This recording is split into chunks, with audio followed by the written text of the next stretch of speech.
আসসালামু আলাইকুম। সবাইকে শুভ সকাল। সবাই কেমন আছেন? আশা করি সবাই ভালো আছেন। আমি এখন আহ, একদম সকালবেলায় 7টা বাজে, সকাল 7টা বাজে আমি যাচ্ছি আমাদের বাড়ি থেকে কিশোরগঞ্জ। তো এত সকালে মূলত গাড়ি পাওয়া যায় না। আমি এখন যে রাস্তা দিয়ে যাচ্ছি সেটা হচ্ছে একটা বিশাল বড় ভিলের মধ্য দিয়ে গেছে। সেটা হচ্ছে আমাদের চিটনপাড়া থেকে পাইকুড়া বাজার পর্যন্ত এই রাস্তাটা গিয়েছে।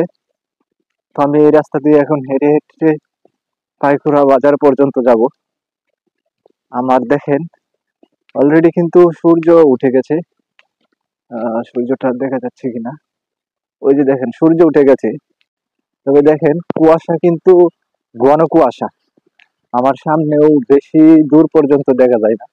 আমি যদি আপনাদেরকে একটু দেখাই, পিছনের অবস্থা দেখলেই হয়তো বুঝতে পারছেন। দেখেন কুয়াশা। বর্তমানে গ্রামের অবস্থা মোটামুটি ভালোই শীত পড়ছে। আর ঢাকা শহরে আমি কালকে এর আগের দিন 2 দিন হলো আমি ঢাকা থেকে আসলাম। তো আমি ঢাকা শহরে এখন পর্যন্ত তেমন শীতের আভাস পাইনি। তবে গ্রামের অবস্থাটা আমার মনে হচ্ছে যে এখনই যদি এরকম শীত পড়ে তাহলে আর কিছুদিন পরে কিরকম শীত পড়বে এটা অনুমান করা যাচ্ছে। তো প্রতি বছরই মূলত গ্রামে অনেক শীত পড়ে। তো আমি যে অবস্থায় আপনাদের সাথে যাচ্ছি, উম, সেটা হয়তো দেখতেই পাচ্ছেন। একজন লোককে আমি রাস্তায় পেলাম, সে হাঁস নিয়ে যাচ্ছে। আমরা যারা নতুন ভিডিও বানানোর চেষ্টা করি তারা বিশেষ করে প্রথম অবস্থায় এই কতগুলো প্রবলেম ফেস করি। সেগুলো হচ্ছে পরিবেশ। আমরা যখন কোনো ভিডিও মেক করতে চাই তখন আমরা একটা পরিবেশ মিলাতে পারি না। যেমন আমরা যে জায়গাটাতেই যাই না কেন, মানুষ ছাড়া কিন্তু বর্তমানে কোনো জায়গা নাই। কারণ আমরা যখন কোনো ভিডিও বানাতে চাই তখন কোনো না কোনো মানুষ আমাদের সামনে বা পিছনে পড়ে যায়, তখন আমরা এই ভিডিওটা সহজে বানাতে পারি না। বা কোনো ধরনের সাউন্ড, নয়েজ, যেমন আশেপাশে চিল্লা চিল্লি এরকম হয় যে আমরা তখন ভিডিও গুলো বানাতে পারি না। আমরা যারা নতুন তাদের একটা আনইজি ফিল কাজ করে। আসলে কিন্তু সবার জন্যই সেম, যারা নতুন অবস্থায় কন্টেন্ট বানাতে চায় তাদের অনেক সমস্যার সম্মুখীন হতে হয়। একটা হলো তারা যখন ক্যামেরার সামনে যায় তখন ভালোভাবে কথা বলতেই পারি না আমরা।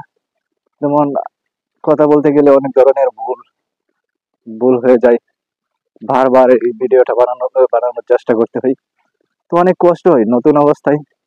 মোটামুটি আমার মনে হয় যে সবারই প্রবলেমটা ফেস করতে হয়। তো এই জন্যই কিন্তু আহ আমাদের হাল ছেড়ে দিলে হবে না, সর্বোচ্চ চেষ্টা করতে হবে সব সময়।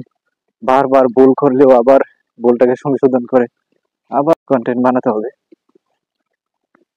কারণ ছোট থেকে বড় হওয়াটাই কিন্তু স্বাভাবিক। আর প্রথমেই কিন্তু বড় বড় যারা কন্টেন্ট ক্রিয়েটর আছে তারা কিন্তু বলতে পারবে না যে আমরা প্রথম অবস্থায় এত ভালো কন্টেন্ট বানিয়েছি বা প্রথমে আমরা এত সুন্দর সুন্দর ভিডিও বানাতে পারছি।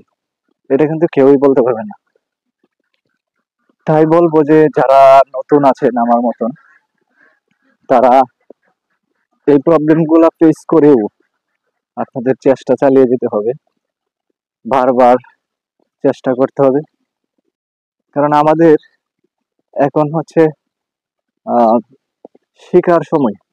আমরা যেমন কন্টেন্ট বানাতে থাকবো তেমন আমরা শিখতে থাকবো। আমরা এখন যত বেশি কন্টেন্ট বানাবো তত বেশি কিন্তু আমাদের জ্ঞানের পরিধিটা বাড়তে থাকবে। কারণ ধীরে ধীরে কিন্তু আমরা এই কন্টেন্ট গুলা কিভাবে বানাতে হয় একটা আমাদের ধারণা, নতুন নতুন ধারণা তৈরি হবে। তো আমার সামনে দিয়ে এখন একটা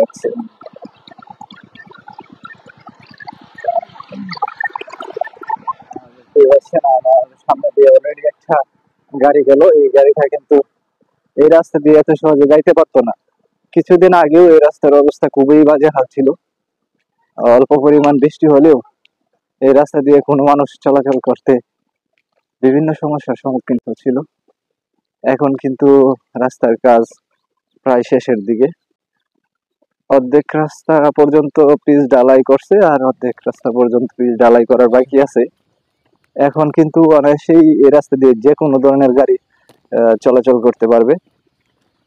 কিছুদিন আগেও যে রাস্তার অবস্থা ছিল সেটা দেখার মতো না, কারণ এই রাস্তার জন্য আমরা অতি সহজেই এক জায়গা থেকে আরেক জায়গায় যেতে পারি নাই।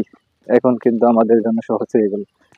ঠিক আছে, আমারও সময় নেই, হাতে কম, তাই জন্য ভিডিওটা হয়তো অনেক লম্বা হয়ে গেছে। দেখা হবে পরবর্তী ভিডিওতে। সবাই এর আগ পর্যন্ত ভালো থাকবেন।